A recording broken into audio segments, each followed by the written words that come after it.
there, Postal here. So today we're taking out the Yak-15, and we're gonna see how how the battle goes.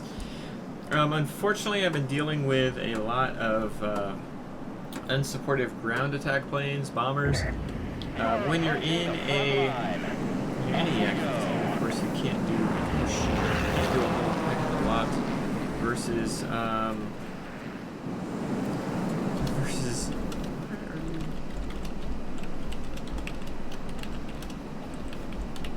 I keep running into, I don't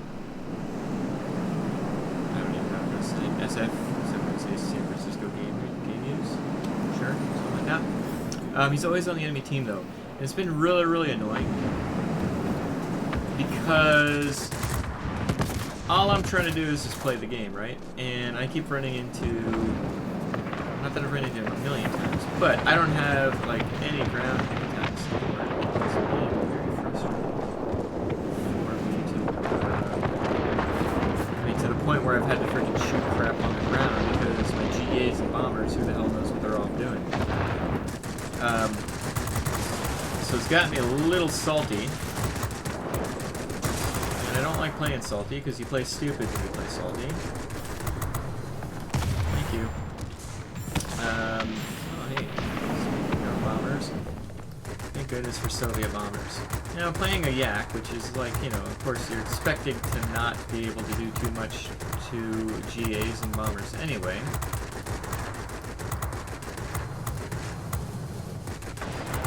But, I mean, like, to have to literally shoot things on the ground because your ground attack planes and bombers are not doing it. That's like next level weirdness, right? Alright, so we got 262 up here. Let's see if we can like boost the crap up and get him.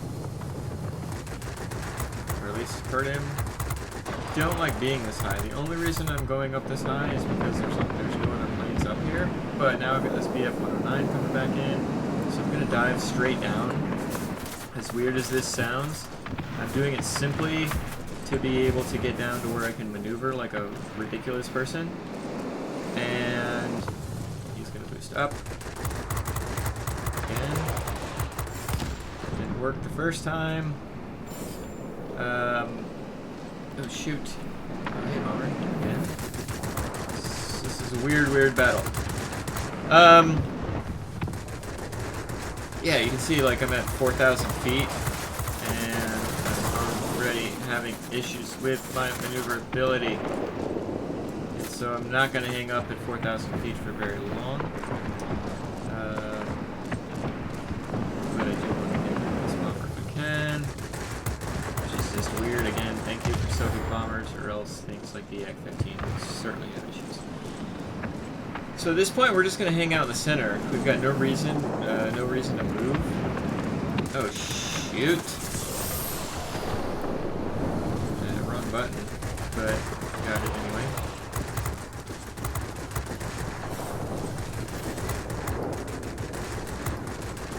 Come on. Got it. Oh, shoot. I'm up too high again. So I don't have my maneuverability ace card, right? So I need to get down. And I'm going to keep getting down. See, he's thinking I'm going to chase him, so he's going straight up. And so right now we're just going to let that ride. I'm watching him on the map as far as his distance from me is concerned. And I know he's coming straight back at me. So I'm just trying to...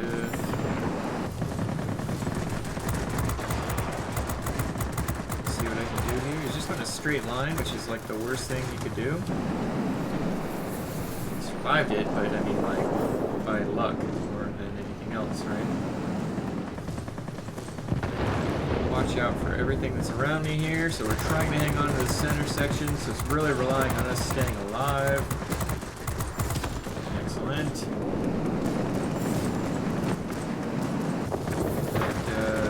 BF-109 is as of right now not near anybody.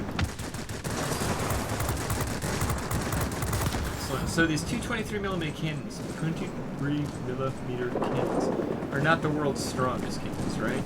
But they're pretty darn good. And in that kind of situation, yeah, I know I was heading him on. But he was in such low hit points that I thought I could take that chance. And yeah, sure gonna be okay.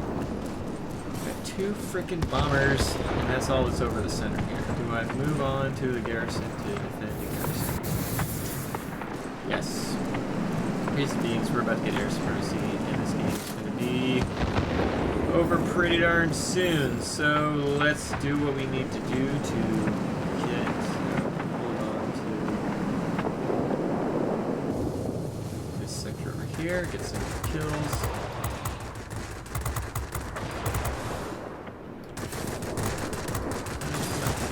G as well, but you gotta know what they're up against. Ah, they got the garrison anyway. Well, alright, so at this point, let them keep that garrison. Okay. It's XP-72, very, actually quite fast prop plane. We just need to be aware there's a, I think that BF-109 is behind us.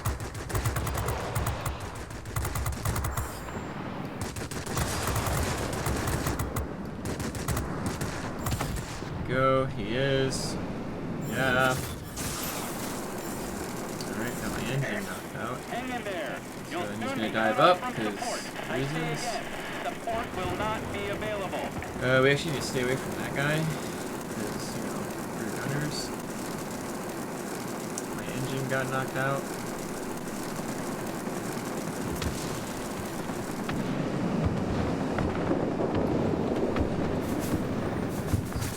Just trying to do what we can to spin here.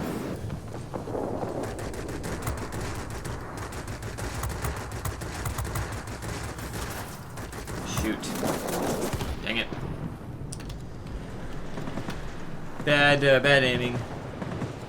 The airfields are ours. So they've got the center. What do we need to do now to get this win? Cannot support you any longer. I guess we're gonna hop on over here, kill what we can over here, and then, well, we're gonna win this anyway, I think, if everything holds steady at this point. Granted, they've got freaking middles, so that's gonna cause some issues. It's gonna cause us to start losing sectors a lot quicker than we want to. Okay. Terrible to get your engine knocked out. Can't really do that on this plane when you're at 7,000 damn feet. Crap. Crap.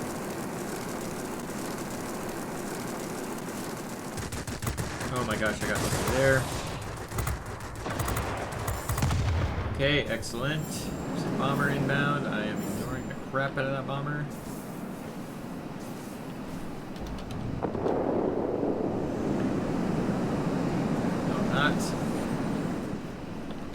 I lied. Don't do that. Talk about killing planes. What that guy's typing about.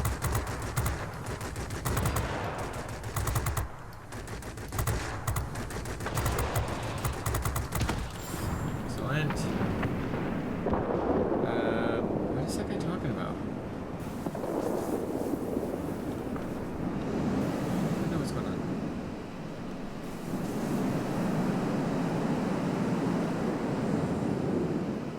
Oh.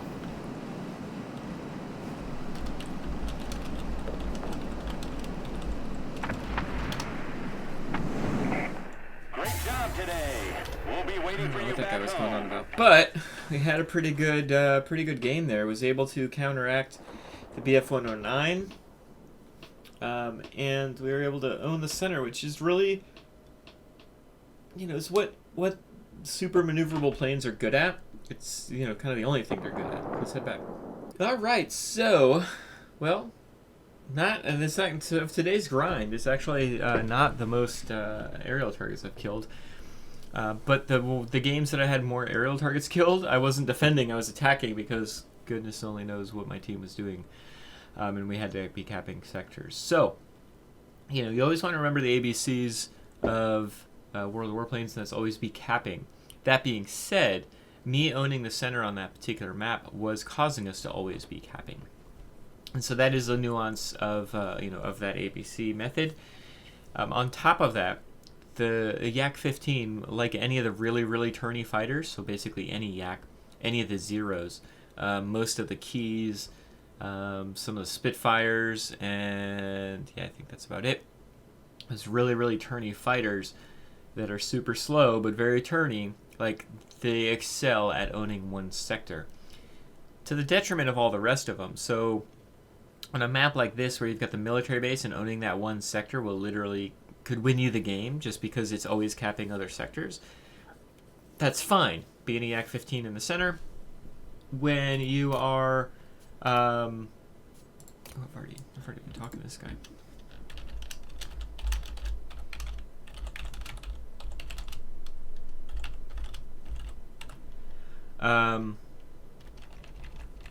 Let's say this was a map where the center was like an airbase. Well, then it's not really as relevant. Owning an airbase in the center, or even for that matter, a command center. A command center is definitely still incredibly helpful, but it doesn't seem to cap things as quickly as a military base. But anyway, owning a airbase, a forward airbase, a regular airbase, a garrison in the center isn't going to win you the game typically. What it can do in that kind of situation is you own the center, and then the enemy can just cap the other 4 sectors, right? And so then you're just kind of a wasted. You might have great personal points, but you're going to lose the game because the enemy has the potential to do that. Now that being said, the enemy has to make a conscious effort to go cap the other 4 sectors, and so my suggestion to the BF-109G on the enemy team, if I was in a BF-109G against a specialized Yak-15, I would not keep going to the center. Maybe once, okay, I died, got my butt handed to me. Let's move on, right? Let's go cap the other sectors. It's a little bit more difficult to say that when when the center is a military base and not one of the other many other kind of sectors that there are. But at some point, like, you're just kind of throwing yourself it reminds me of like World War I trench warfare, right? You're just throwing a bunch of bodies to get killed and repeat. And so it doesn't make any sense in that situation. So as an enemy against a specialized Yak-15 when it's top tier and there's nothing else that can really kill it, and literally there's nothing on the enemy team that could really like go out of its way to kill me as far as the humans were concerned, what you have to do is you have to do what you can for the other sectors. So, support that ME-329 if you've got a GA on the enemy team. Go kill some heavy fighters, because a BF-109G is very good at killing heavy fighters, right? Go cap other sectors. Help support cap other sectors.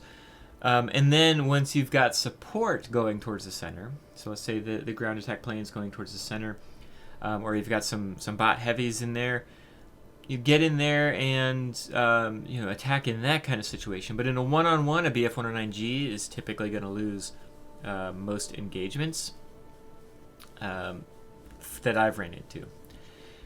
But that's enough of that, right? So this is just a situation where I was able to put the plane into the right sector to do the right things and kill everything. And because we were able to do that, even once we died, we were so far ahead on the capture points that it really didn't have a negative impact. And there's been plenty of games, especially in this Yak-15, where I've just been hanging on by the skin of my teeth, spinning in circles, even in the middle of a giant furball of like literally 4 enemy fighters. And I've been able to come out on top simply by maneuvering like it's nobody's business. Not just going in a freaking circle. You can't be making donuts in this plane. You have to be hitting the gas, hitting the air brakes, going up, going down. Like, be unpredictable, and because this plane can do that. Its strength is its maneuverability, and utilize that maneuverability to be unpredictable. You'll notice when I was fighting that at BF-109, I wasn't just going in a circle. Even when I saw him coming towards me, I wasn't just going in a straight line. I wasn't trying to be predictable. I wasn't doing the same tactic each time as well. I would Sometimes I would fly maneuver horizontally. Sometimes I would maneuver vertically. Very often I would maneuver somewhere in between. And that way he was never able to get his shots on me, or at least not consistently. So yeah, I mean that's general tactic when it comes to the maneuverable planes. You don't have the airspeed to, even with this jet, don't have the airspeed to be viable against things that are very fast. So you need to let them play their game and you play your game. Don't try to outspeed something that can outspeed you. Utilize your maneuverability and your unpredictability. You notice I was watching where he was. I was doing my thing, watching him on the map, watching his distance away from me, and making an appropriate choice once he was getting close enough to do that. Didn't want to get too close because I knew he had a sniper cannon. Oh, you know what? BF-109G doesn't have a sniper cannon. I forgot it. It's the 209A that's got a sniper cannon. I would have been in more trouble then, I guess. But anyway, I was waiting until appropriate time to maneuver. So anyway, I hope this general tactic for maneuverable fighter planes helped, specifically for the Yak-15. On top of that, I've got a little bit too much maneuverability, I think, for this plane. I mean, I guess it's not a bad thing. Probably, I guess I'll keep it how it is. There's only so fast you can get with the Yak-15. I might... Yeah, there's not... I could conceivably change this out for boost efficiency, but, your boost is so short on this plane. Boost efficiency, who cares? Because if you're using this, I'm going to push it down to 4 or 5 seconds of boost, and that's just stupid. So I'd rather all in for maneuverability and go from there. You got your engine cooling. It's really, in my opinion, this is going to be the best setup for this particular plane. You want the accuracy for the guns because you've only got two 23mm cannons. More consistent than two 30mm cannons, but they don't hit as hard, so you really want to make sure that they are hitting, so that way you're at least doing some sort of damage. Anywho, I hope this was entertaining at the very least, even after all my rambling. I hope you have a wonderful New Year's, and good luck out there on the battlefield. I'll see you there. Bye.